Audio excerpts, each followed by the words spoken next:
So I know you guys have probably heard me talk about cooking with Michelle. Well, today's the day I finally get to start my series. I'm so excited to have you here. And I am excited because as I told you that I was going to be talking about cooking with all of the Tupperware products and things that I have to offer and show you, but I also will have some special guests helping me throughout the series. I'm excited to have you here. If you don't know much about me yet, I'm hoping to be able to share with you a little bit about me and my family and cooking with Tupperware products to help you and your household as well. So my name is Michelle Schneider. I am a Tupperware Star Director and I've been with Tupperware since 2017, and I can't wait to share with you the love that I have for all the products that we have. So today we're going to be cooking chicken enchiladas, and I'm going to use a few of our products to be able to show you quick and easy ways that you guys can prepare a meal for yourself. And I have a special guest. Today with me is my mom, Lori, and she's gonna be helping me during this show. As like I told you, I would have some special guests throughout the way. And I am excited because I got to have my first episode with my mom. How exciting is that? So let me get going with this chicken enchilada recipe. We're gonna do a few things, but the main things that we're gonna cook, I will share the recipe as well. In the comments, I'll post the recipe that we're gonna be using. But I'm going to end the products that we're using, but I'm going to talk to you a little bit about the products, what we're using to cook, and then be able to share that with you. So the first thing we're going to use is our Tupperware pressure cooker. So our pressure cooker has some safety features that will help you, and I want to show you that because I know it's kind of scary when you hear the word pressure cooker and you think about pressure cookers of the past. So you can see that there's an arrow right here on this dish, an arrow right here on this piece, and that's because they line up. You're just going to click the arrows together and lock it in, and then this is a safety feature, so that is going to lock this together so it can't come apart in the microwave. It also has a safety valve you can see right here, and let me take this back open real fast and show you how that works. This is a pressure release valve, so that if there's too much pressure, it will actually come up and release some of the pressure so that it doesn't get to a dangerous level. When it's down flat, you can see that the pressure has released, and that's going to be really important for when we are done. The one thing about the microwave pressure cooker that you want to remember is you want to make sure you cover the meat that you're cooking or whatever you're cooking in this. So for us, we're going to do chicken enchiladas today, so we're going to be using chicken in this. I always add liquid. You can use whatever your recipe calls for. You can use water if you want to use water, but I like to use broth or bone broth, and that's what we're going to be using today.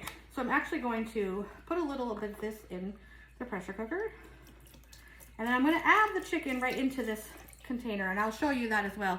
I'm going to bring this camera into play so you can see the inside, but I'm literally just using, for our recipe, we're going to use chicken tenderloins. You can use whole breast, whatever you'd like. And so I'm going to show you, I'm going to put this in here.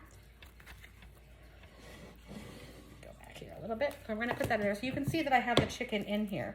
I'm actually going to cover that with broth, just so that the meat is completely covered.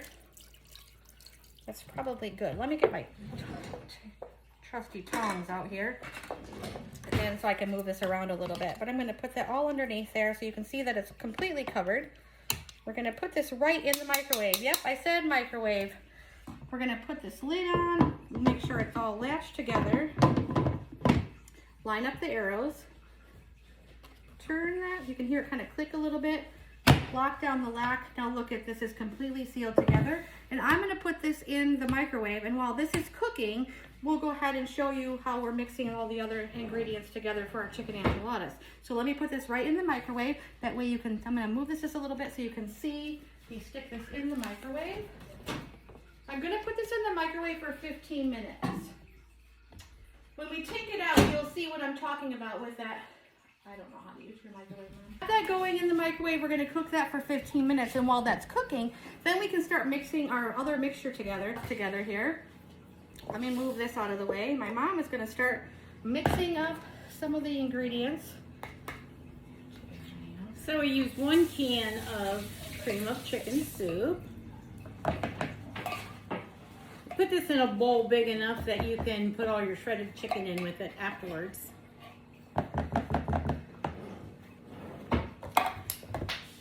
I use 2 kinds of cheese, sharp cheddar and Mexican cheese, whatever brand of Mexican cheese you like.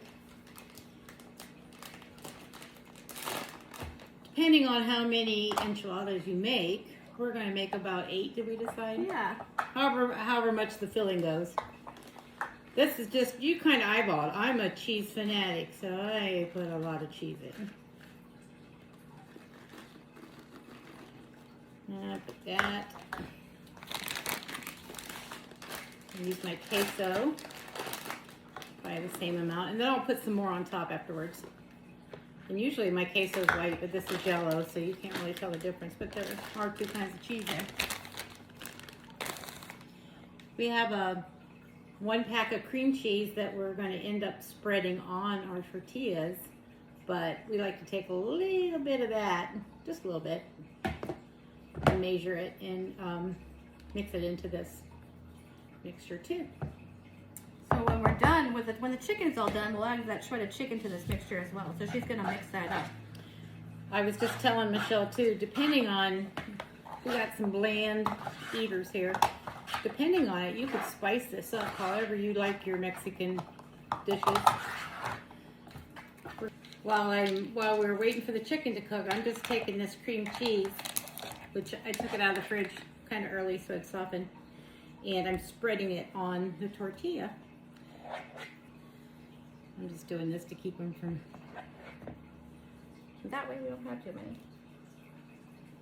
I guess I accidentally grabbed just enough Perfect. to put it in the mixture.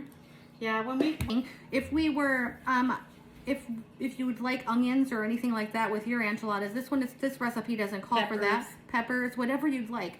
We have some amazing tools that will help you chop that stuff up. Literally can use this little gadget. This comes in 3 sizes. So it comes in the extra, a tall, and a compact. This is the compact size. So you can see it's very small. It's for smaller things. I'm going to show you, we did tenderloin, so that actually the tenderloin would fit in here and I could do it all at once in a bigger size, but I want to show you that the smaller size can do it as well. It comes with a guard that this pops right on and right off. These blades are very sharp, and so we will use this to shred the meat so that we don't have to do it by hand and change the amount of time you need to cook. But when I bring it out, you're going to hear the pressure that I was talking about, and you'll see that the valve is popped up because the pressure has been built up. So hold on one quick second. We've got about 18 seconds and we'll get that right out of the microwave so we can show you what it's like. I'm going to actually release the pressure so that we can open it up a little sooner. What you really want to do is leave it sit on your counter or leave it sit in the microwave till the pressure releases, because it can still be cooking when the pressure is built up in there. You don't ever want to open, oh, there goes the microwave. You don't ever want to open up the pressure cooker until the pressure is released. So you're going to see me do something. I'll let you know when I do it so that it's not done. So let's get that out of the microwave. And you can see that I pulled this right out without my any oven mitts or anything. Let me put this a little closer to you. You can hear, oops, I need to turn this all the way around. There we go. You can hear the pressure on this. And you see that the valve is sticking up. That's because this has got a bunch of pressure. You can see a little bit of the steam coming out, but that's because it's coming out the pressure valve because it has so much pressure in there. Normally you would let this sit on the microwave or sit this on the counter and leave it sit till it releases. But I'm just gonna kind of hurry the process a little bit. So I'm gonna actually release the pressure without it going down by itself. So give me just 1 second. And in a hurry, this is something you could do, but it's not like recommended. I would let it go. But you can see, I'm gonna release this valve so that you can see the steam that's coming out and you can hear me release the pressure. Do you see that steam there? I'm gonna move this just a little bit. There you go. See the steam? It cooks by pressure, so that it is full of pressure right now. I'm gonna release this just a little bit. There might be a little splatters. That's why you don't want to do this normally. So I'm just kind of watching that. Normally I would let this sit and let it release itself, but because I want to show you and not keep you on the video all this time, you would let it sit for about 7 minutes, depending on how much pressure. Now you can see that it's actually starting to, I'm going to let it sit for a couple more minutes so that doesn't just spray all over. You don't want to spray your food, but I'm just going to let this release a little bit more, and then we'll open it up and check it out and see how close it is. Make sure that it's done. We're at the point now where we have to let it sit for a few seconds because we don't want that splattering all over. But you can hear that the pressure is coming out. It's not as much as it was before. But that's very hot. The other thing is when we open this pressure cooker, don't ever open it towards you. It's very, very hot. You want to open the lid up away from you because that steam can really get you, because it is a pressure cooker and it does cook with pressure. And remember, this is not normal. You don't ever really need to do this. I'm just doing it so we can go a little faster. It's almost done. I almost got all the pressure out of there now. You can hear it. It's almost released all the way. But you never want to open this until that pressure is all the way gone. And now you can see that the valve is actually down all the way, so the pressure is down. So I'm going to move this down a little bit so that I can open this up. And I'm going to open it towards you guys, even though I say don't open it towards yourself. You guys are going to get the full effect of the steam that is very hot. So I do have my paper towel on here because of the fact that I'm now going to release this valve. Some steam can come out through the top because I'm going to release them. And I don't want to get a little burned. If this isn't really hot, but the steam that's underneath is, and I don't want it to come get me. So now you're going to see that I'm going to release this. It's all unlocked. I've got the arrows moved over, and then you can see, look at that steam. That's what you don't want to have open up on yourself. But let me just check. I'm going to actually show you real quick the chicken, and you can see that my tongs are going right through that breast meat. Give me 1 second. I'm going to grab a fork here. It's kind of hard to show you the tenderness of this chicken when I don't have two hands, but you're going to see that this is actually just breaks right away. This cooks it just like you would, and see how tender that is? It's not going to be rubbery. It's actually just like you would have cooked it right in your own thing. It's just falling apart. And that is perfect because that means it's done. Let me just show you this really quickly. I don't want to tip it too much, but you can see that I do have the broth there. I'm not going to pull it all the way, but you can see the chicken is all cooked. And now we're going to shred it so we can get it ready for our chicken enchiladas. I almost forgot what we were making for a second. All right, let me move this up a little bit. I'm going to show you both sizes, but this is the compact. So I'm only going to put like one tenderloin in here. Normally I would put a few in there, and I will tell you, compact size, extra size, and then we have a tall version, which is about this tall, and that's the one that I use all the time, and I use that for everything. That's my favorite size, and unfortunately I forgot that before coming all the way here to my mom's to do this. So I'm just going to throw this chicken breast right in there, or a tenderloin. I'm going to connect the two. And like I said, this is really easy. Normally I would have this sitting on the counter, but I'm going to show you real quick. It's literally as easy as pulling this, and you can see that that chicken is shredding. So no pulling, and that was enough. Now let me show you how good that chopped up that chicken. Look at that. It's all completely shredded. It's already ready to go in our batter. So I'm going to move this. We're going to add all this chicken to our mixture here, but now. Okay, so we're going to use our chopper so that we can shred this chicken really fast. Remember, I just showed you a minute ago, but I filled this on this time. I filled it all the way up. You see that? Literally 1, 2, 3, 4. Look at it. It's almost all the way done. I could do one more pull and that would all be shredded, but this is that quick and that easy. And we'll dump it right into our batter. And I've got just a couple more pieces. If I would have used the big chopper, the bigger size, we could have done it all at once, but because I live 300 and some miles away from here, I forgot my bigger one at home, and my mom only has a small compact one at her house, but this will do the trick. It just takes a little more work because it's smaller. So let me get the rest of this chicken on here, and we'll get this all in here, all ready to go. And you can see that some of these pieces are falling right apart. You could put these in here whole and it would be okay. You don't have to chop it up or anything before you put it in there. But it's literally shredded all up. Look at that. Look how fast that was.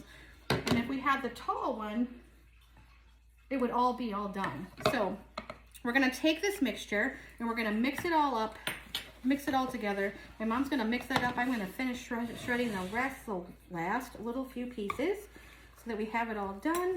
And then we'll get our enchilada shells all ready to go. And this is a great, and we can save some of the broth that we cooked our chicken in and add to the mixture if we needed to add a little broth, if we needed a little bit. This is just going to taste so good when it's done. I'm not even, was this Aunt Candy's recipe? Yeah. I'm not sure where she got it from. It's just so tasty. When, after we're done filling the tortillas, if there's any left, we put a little bit of that broth in and make it a little bit runnier, and then we can pour it across the top, and it just makes it. All right, there it is. That's all done, and I'm gonna rinse this off. This is dishwasher safe. It can go in the dishwasher. The only part you don't want to put in the dishwasher is the part where the cord is. So this actually will come right apart. You just don't want to put that in the dishwasher. You can rinse this off, but if you're gonna put it in the dishwasher, you don't want to put the cord in the dishwasher. But the rest of it can go in there.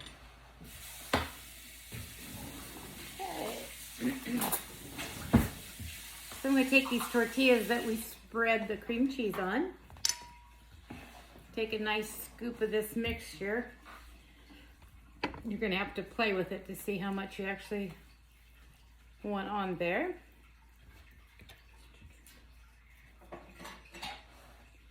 Wipe up my chicken mess. Time. Got a pan that we're going to bake it in.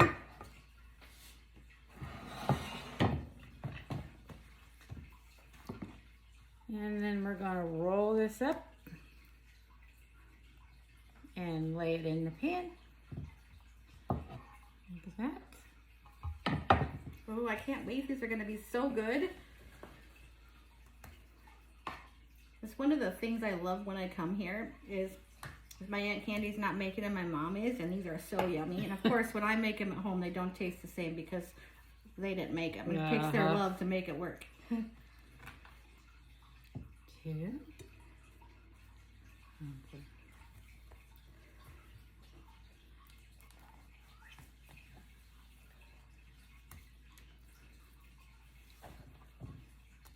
We were guessing about the amount too, so hopefully this will fill 8 of them.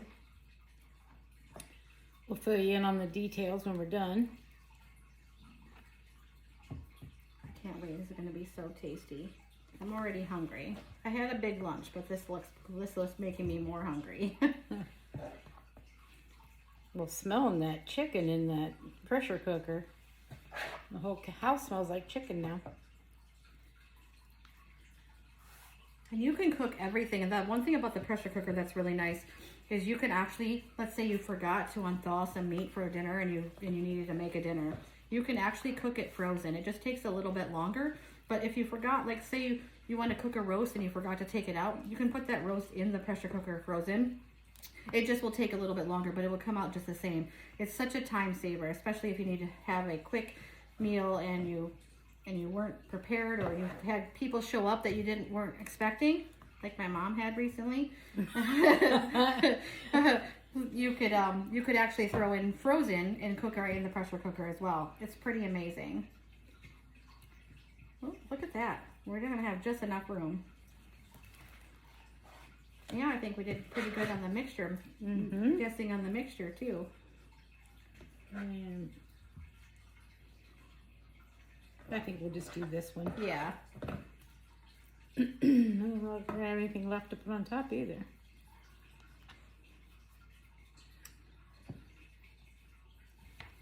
Okay. We probably, like we told you in the beginning, we kind of eyeballed what we had mixture-wise. So we have a little bit of chicken down there left, and we'll just mix a little more soup. I'm going to take a little bit of this broth too, and it's got some nice chunks of chicken left in it.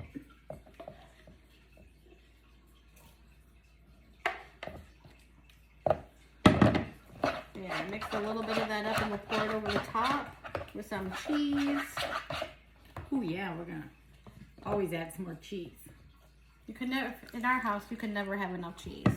And in my mom's house, it's the same. Yes.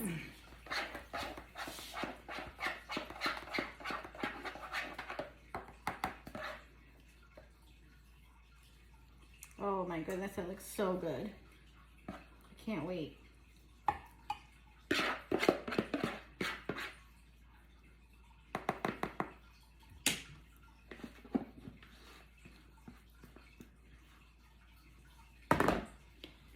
Okay.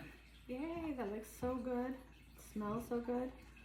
What do you bake this at, Mom? I do it at 350, and it says for an hour, even though everything's really cooked. You just want these tortillas and everything to all meld together. So you can watch it and see. I'm gonna add some cheese. Surprise, surprise. I can't wait, I'm starving already. I shouldn't be, but that was so good. I think that's gonna smell in about 20 minutes. Can't wait. Now I didn't put any salt and pepper in here. Like I said, you know, do it, spice it how you want. You can add salt and pepper. I would let people do it themselves later. Those look so good, don't they? So they just came out of the oven. Now we're gonna let them cool for a little while, but look at how amazing those are. Yummy. Hopefully I can. Oh man, those look good. Try to not just separate them first. Oh, not gonna happen. They kind of glue themselves together. Oh yeah. Now that looks good. That's what's for dinner.